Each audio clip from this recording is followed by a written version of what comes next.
Hey guys, so on Real Talk with Jenna today, we are going to be talking about how I got started in real estate and why I am still doing what I'm doing today.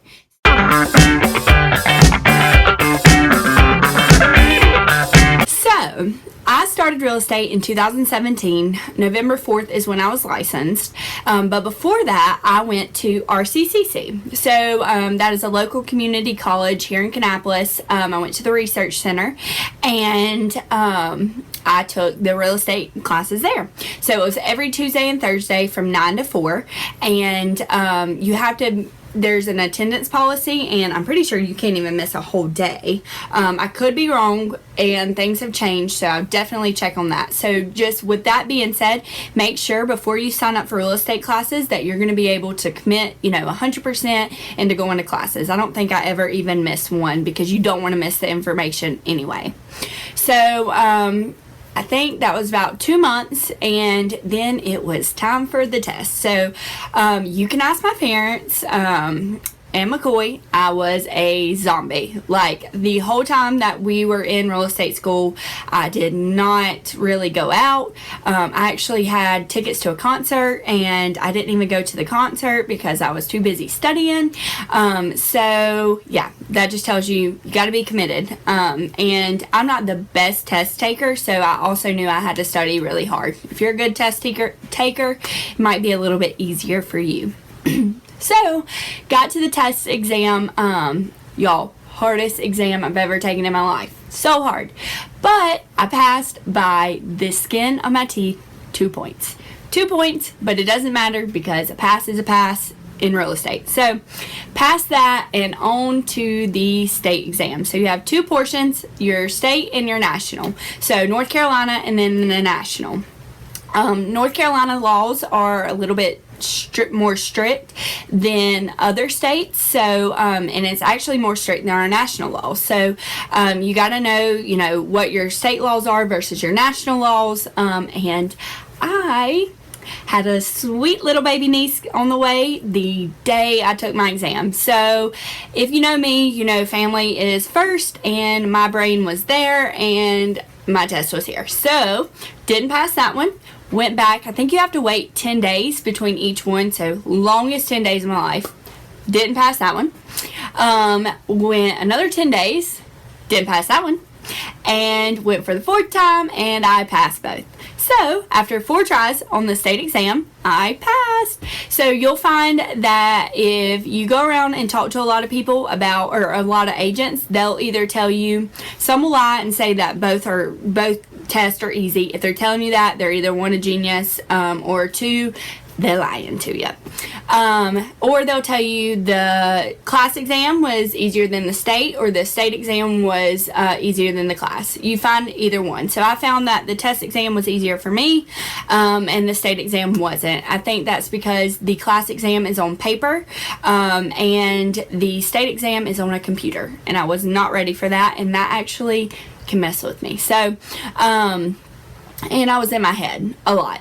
That fourth time I took the test, I was like, wait, I had this question last time. This was easy. So it's just kind of knowing, not getting in your head and making sure you know your license laws and your definitions. So what I did was I actually bought a exam online, and it would filter different questions, and I just did that over and over again.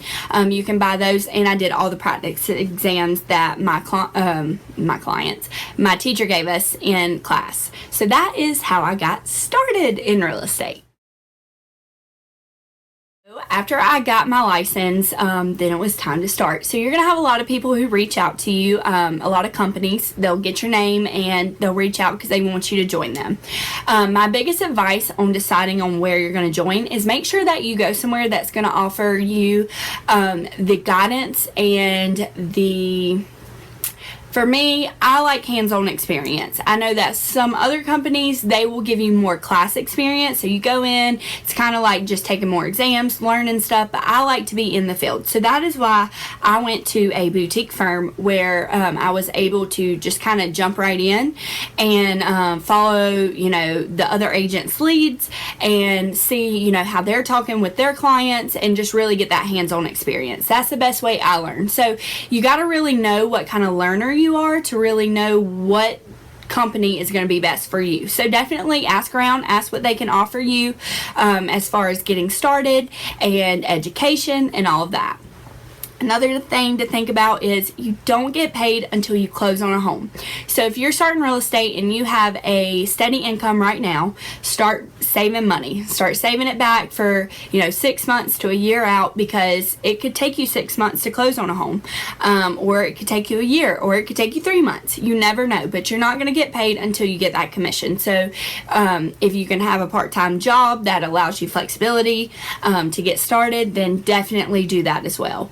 I had a part-time job that I worked on the weekends, and I was able to talk to people who came in about real estate, kind of get my name out there, and that worked out perfect for me.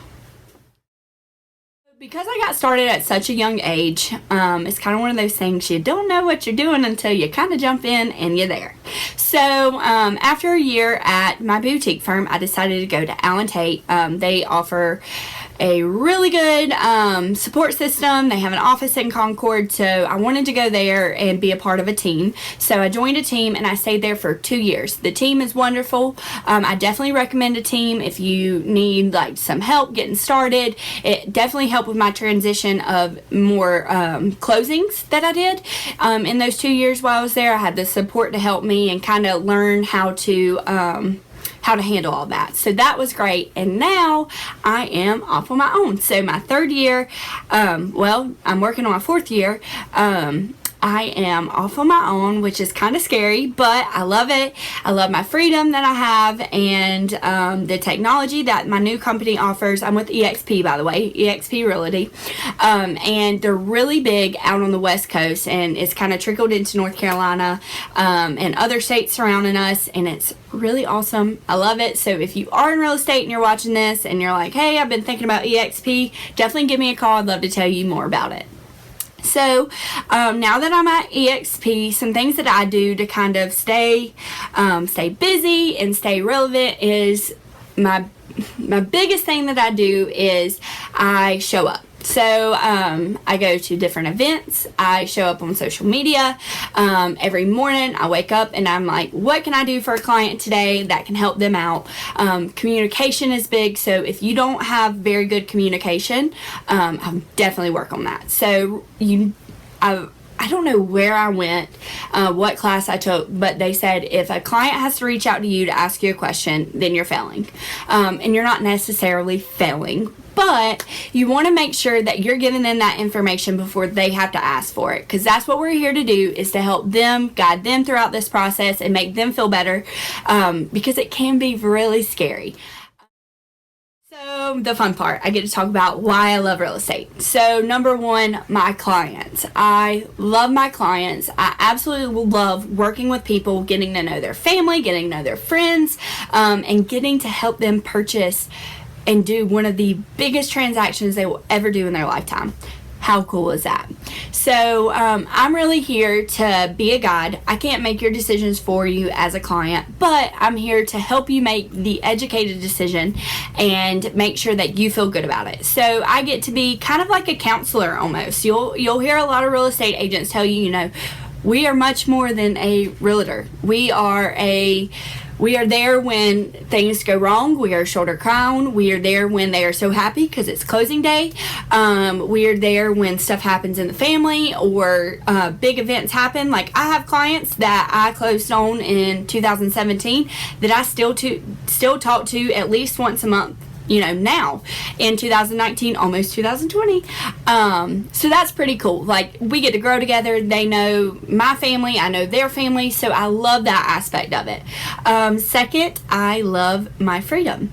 So I'm my own boss, especially now that I work for EXP. So I get to set my schedule and I get to kind of deem when I work. Now, with that being said, I also work when others don't work. So I'm working when regular business hours, 8 to 5, when those people get off work because they got to see a house sometime. I'm working on weekends.